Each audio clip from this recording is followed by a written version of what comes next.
मोहल्ले के कई लोग अचरज भरी निगाहों से उस कमरे को देख रहे थे जहां पर कोई नया किराएदार रहने आ रहा था और जिसका सामान उस छोटे से कमरे में उतर रहा था।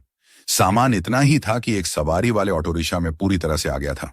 सब यही सोच रहे थे और आपस में इसी तरह की बातें कर रहे थे कि तभी एक साइकिल रिक्शा से एक लड़की उतरी जो अपने पैरों से चल नहीं सकती थी, इसीलिए बैसाखियों के सहारे चलकर उस कमरे की तरफ जा रही थी। अब मोहल्ले की औरतें आपस में कानाफूसी करने लगीं। क्या इस घर में यह अकेले रहेगी? कौन है यह? कहां से आई है? वगैरह। कुछ समय बाद उस लड़की ने उन सवालों के जवाब खुद ही दे दिए जब वह अपने पड़ोस में रहने वाली एक औरत से एक जगह पानी देने की गुजारिश करने उसके घर गई। घर में घुसते ही शिष्टाचार के साथ उसने नमस्ते की और अपना परिचय देते हुए बोली, मेरा नाम दिव्यांशी है और मैं पास के कमरे में रहने आई हूं। क्या मुझे पीने के लिए एक जगह पानी मिल सकता है? वैसे नल में पानी कब आता है? मैं उस हिसाब से अपना पानी भर लूंगी। अरे आओ आओ दिव्यांशी, मेरा नाम सुमित्रा है और पानी शाम को 5 बजे और सुबह 6 बजे आता है। कहां से आई हो और यहां क्या करती हो? पानी देते हुए सुमित्रा ने पूछा। आंटी, आप मेरे कमरे पर आइए, तब हम आराम से बैठकर बातें करेंगे। अभी मुझे बड़ी जोरों की भूख लगी है।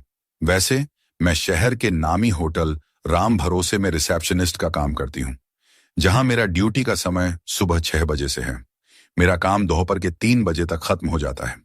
बातचीत में सुमित्रा को दिव्यांशी अच्छी लगी और उसके परिवार के बारे में ज्यादा जानने की उत्सुकता में शाम को पानी आने की सूचना लेकर वह दिव्यांशी के कमरे पर पहुंच गई। दिव्यांशी अब अपने बारे में बताने लगी। आज से तकरीबन 16 साल पहले मैं अपने माता पिता के साथ मोटरसाइकिल से कहीं जा रही थी कि तभी एक ट्रक से भीषण टक्कर होने से मेरे माता पिता मौके पर ही मर गए थे।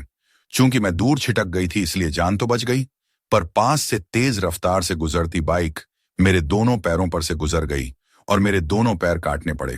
तभी से चाचा चाची ने अपने पास रखा और पढ़ाया लिखाया। उनके कोई बच्चा नहीं है, इस वजह से भी वे मुझसे बहुत स्नेह रखते हैं। चाचा की माली हालत ज्यादा अच्छी नहीं है, फिर भी वे मेरी नौकरी करने के खिलाफ हैं। पर मैं अपने पैरों पर खड़ी होना चाहती हूं, इसीलिए शहर आकर मैंने इस नौकरी को स्वीकार कर लिया। इस होटल की नौकरी के साथ साथ मैं सभी प्रतियोगी परीक्षाओं में हिस्सा लेती हूं ताकि कोई सरकारी नौकरी लग जाए। मैं अपनी योग्यता पर विश्वास रखती हूं, इसी कारण किसी तरह की कोचिंग नहीं लेती हूं, बल्कि 3 बजे होटल से आकर बच्चों को ट्यूशन पढ़ाती हूं। इससे मेरी प्रतियोगिता की तैयारी भी हो जाती है और कुछ कमाई भी। इस मोहल्ले में कोई बच्चा अगर ट्यूशन लेना चाहता हो तो उन्हें मेरे पास भेजिए ना भाभी। दिव्यांशी ने अपनेपन से सुमित्रा से कहा। जरूर, मैं अपने सभी मिलने वालों से कहूंगी। सुमित्रा ने पूछा, और तुम अपने खाने का क्या करती हो? सुबह का नाश्ता और दोपहर का खाना तो मैं होटल की पेंट्री में ही खा लेती हूँ और शाम को इस ऑटोमेटिक हॉट प्लेट पर दाल चावल या खिचड़ी जैसी चीजें पका लेती हूँ। यह सुनकर सुमित्रा मन ही मन दिव्यांशी की हिम्मत की तारीफ कर रही थी। तकरीबन आधा घंटे तक दिव्यांशी के साथ बैठने के बाद वह अपने घर वापस आ गई। सुबह 5:30 बजे वही साइकिल रिक्शा वाला जो दिव्यांशी को छोड़ने आया था लेने आ गया। साफ था दिव्यांशी ने उसका महीना बांधकर लाने व छोड़ने के लिए लगा लिया था। सुमित्रा ने भी अपना काम बखूबी निभाया और मोहल्ले में सभी को दिव्यांशी के बारे में बताया। तकरीबन सभी ने उसकी हिम्मत की तारीफ की। हर कोई चाहता था कि कैसे न कैसे करके उसकी मदद की जाए। कई घरों के बच्चे दिव्यांशी के पास ट्यूशन के लिए आने लगे थे। दिव्यांशी को इस मोहल्ले में आए अभी पूरा 1 महीना होने में 2-3 दिन बचे थे कि एक दिन मोहल्ले वालों ने देखा कि दिव्यांशी किसी लड़के के साथ मोटरसाइकिल पर आ रही है। सभी को यह जानने की इच्छा हुई कि वह लड़का कौन है। पूछने पर पता चला कि उसका नाम रामाधार है और उसी के होटल में कुक है और आज ही उसने यह सेकंड हैंड बाइक खरीदी है। 1 से 2 दिन के बाद ट्यूशन खत्म होने पर दिव्यांशी ने एक बच्चे को भेजकर मोहल्ले की 4 से 5 औरतों को अपने कमरे में बुलवा लिया और कहने लगी, मैं इतने दिनों से आप लोगों के साथ रह रही हूं, इसलिए आप लोगों के साथ एक बात करना चाहती हूं। रामाधार हमारे होटल में कुक है और वह चाहता है कि मैं रोज उसके साथ ऑफिस जाऊं।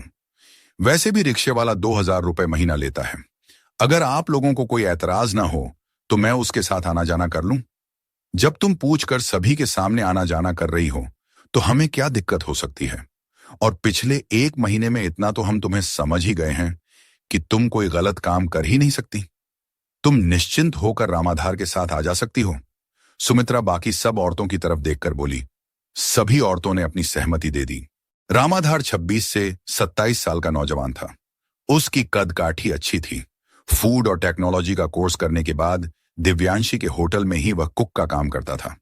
वह दिव्यांशी को लेने व छोड़ने जरूर आता था, पर कभी भी दिव्यांशी के कमरे के अंदर नहीं गया था। अब तक 3 महीने गुजर चुके थे। ट्यूशन पढ़ रहे सभी बच्चों के मासिक टेस्ट हो चुके थे और तकरीबन सभी बच्चों ने कहीं ना कहीं प्रगति की थी। इस कारण दिव्यांशी का सम्मान और ज्यादा बढ़ गया था। एक दिन अचानक दिव्यांशी ने फिर से सभी औरतों को अपने घर बुलवा लिया। इस बार मामला कुछ गंभीर लग रहा था। सुमित्रा की तरफ देखकर दिव्यांशी बोली, मैंने आप सभी में अपना परिवार देखा है। आप लोगों से जो प्यार और इज्जत मिली है, उसी के आधार पर मैं आप लोगों से एक बात की इजाजत और चाहती हूं। मैं और रामाधार शादी करना चाहते हैं। दरअसल रामाधार को दुबई में दूसरी नौकरी मिल गई है और उसे अगले 3 महीनों में कागजी कार्यवाही करके वहां नौकरी ज्वाइन करनी है। वहां जाने के बाद वह वहां पर मेरे लिए भी जॉब की जुगाड़ कर लेगा। जाने से पहले वह शादी करके जाना चाहता है, ताकि पति पत्नी के रूप में हमें एक ही संस्थान में काम मिल जाए।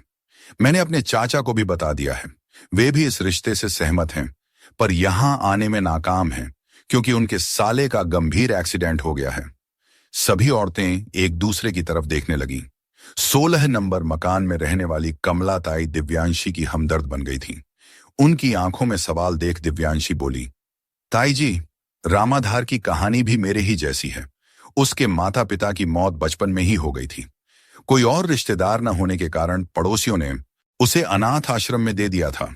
वहीं पर रहकर उसने पढ़ाई की और आज इस लायक बना। अब तो सभी के मन में रामाधार के प्रति हमदर्दी के भाव उमड़ पड़े। शादी कब करने की सोच रहे हो? 10 नंबर वाली कल्पना भाभी ने पूछा। इसी हफ्ते शादी हो जाएगी तो अच्छा होगा और कागजी कार्यवाही करने में भी आसानी होगी। इतनी जल्दी तैयारी कैसे होगी? सुमित्रा ने सवाल किया। तैयारी क्या करनी है? हमने सोचा है कि हम आर्य समाज मंदिर में शादी करेंगे और शाम का खाना राम भरोसे होटल में रखकर आशीर्वाद समारोह आयोजित कर लेंगे। दूसरे दिन सुबह रामाधार अपनी कागजी कार्यवाही के लिए दिल्ली चला जाएगा और 10 से 12 दिन बाद जब वापस आएगा तो मैं उसके घर चली जाऊंगी। मैं आप लोगों से अनुरोध करूंगी कि आप मुझे ट्यूशन की फीस अगले 3 महीने की एडवांस में दे दें। सामान के बदले में मुझे कैश ही दें, क्योंकि सामान तो मैं साथ ले जा नहीं पाऊंगी। सभी को दिव्यांशी की भविष्य के प्रति गंभीरता पसंद आई। 11 नंबर मकान में रहने वाली चंदा चाची उत्सुकतावश बोली, बिना जेवर के दुल्हन अच्छी नहीं लगती, इसलिए शादी के दिन मैं अपना नया वाला सोने का सेट जो अपनी बेटी की शादी के लिए बनवाया है उस दिन दिव्यांशी को पहना दूंगी। जी चाची जी, रिसेप्शन के बाद मैं वापस कर दूंगी, दिव्यांशी बोली। अब तो होड़ मच गई। कोई अंगूठी तो कोई पायल, कोई चैन तो कोई कंगन दिव्यांशी को देने को तैयार हो गया। सुधा चाची ने अपनी लड़की का नया लहंगा दे दिया। कुल 50 से 55 घरों वाले इस मोहल्ले में कन्यादान करने वालों की भी होड़ लग गई। कोई 5,000 रुपए दे रहा था तो कोई 2,100 रुपए। शादी के दिन मोहल्ले में उत्सव जैसा माहौल था। सभी छुट्टी लेकर घर पर ही थे। अपने अपने वादे के मुताबिक सभी ने अपने गहने पड़े दिव्यांशी को दे दिए थे। शादी दोपहर 12 बजे होनी थी। इसी वजह से दिव्यांशी को सुबह 9 बजे ब्यूटी पार्लर पहुंचना था और वहीं से आर्य समाज मंदिर। लेकिन सबसे बड़ा सवाल यह था कि दिव्यांशी को ब्यूटी पार्लर लेकर जाएगा कौन? इतनी सुबह उसके साथ जाने का मतलब था कि खुद को बिना तैयार किए शादी में जाना। इसलिए यह निश्चित हुआ कि सुमित्रा के पति दिव्यांशी को अपने साथ लेकर जाएंगे और ब्यूटी पार्लर की जगह पर छोड़ देंगे। जैसे ही पार्लर का काम पूरा हो जाएगा, दिव्यांशी फोन करके उन्हें बुलवा लेगी और वहीं से सभी आर्य समाज मंदिर चले जाएंगे। तय समय के मुताबिक ही सारा कार्यक्रम शुरू हो गया। सुबह 8:30 बजे सुमित्रा के पति अपनी कार लेकर दिव्यांशी के दरवाजे पर पहुंच गए और उसके बताए ब्यूटी पार्लर पर सारे सामान के साथ ले गए। पार्लर अभी अभी खुला ही था। वह उसे पार्लर पर छोड़कर चले गए। अब सभी तैयार होने लगे। चूंकि रिसेप्शन शाम को होना था, इसीलिए तकरीबन सभी घरों में या तो सिर्फ नाश्ता बना या खिचड़ी। तकरीबन 11:30 बजे सुमित्रा परिवार दिव्यांशी को लेने के लिए पार्लर पहुंची, पर दिव्यांशी तो वहां थी ही नहीं। ज्यादा जानकारी लेने पर पता चला कि पार्लर तो 10:30 बजे खुलता है। 9 बजे तो सफाई वाला आता है जो पार्लर के कर्मचारियों के आने के बाद चला जाता है। आज सुबह 9 बजे किसी का भी किसी तरह का अपॉइंटमेंट नहीं था। सुमित्रा को चक्कर आने लगे। वह किसी तरह चलकर कार तक पहुंची और पति को सारी बात बताई। पति तुरंत पार्लर के अंदर गए और उनके अनुरोध पर उस सफाई वाले को बुलवाया गया ताकि कुछ पता चल सके। सफाई वाले ने जो बताया उसे सुनकर सभी के होश उड़ गए। उसने बताया, सुबह जो लड़की पार्लर में आई थी उसने बताया था कि वह एक नाटक में एक विकलांग भिखारी का रोल कर रही है। उसे हेयर कट और मेकअप कराना है। तब मैंने बताया कि पार्लर तो सुबह 10:30 बजे खुलेगा, तो वह कहने लगी कि तब तक मेरा पैर फालतू ही मुड़ा रहेगा। मैं वॉशरूम में जाकर पैरों में लगी इलास्टिक को निकाल लूं क्या? जब तक पार्लर खुलेगा मैं नाश्ता करके आ जाऊंगी। मैंने कहा ठीक है। देखिए, इस कोने में उसकी बैसाखियां और निकला हुआ इलास्टिक रखा है। सभी ने देखा, बैसाखियों के साथ एक छोटी सी थैली रखी थी। इसमें चौड़े वाले 2 इलास्टिक और दिव्यांशी के फोन का सिम कार्ड रखा हुआ था। आर्य समाज मंदिर में सभी लोग अपने आप को ठगा सा महसूस करते हुए एक दूसरे की तरफ देख रहे थे।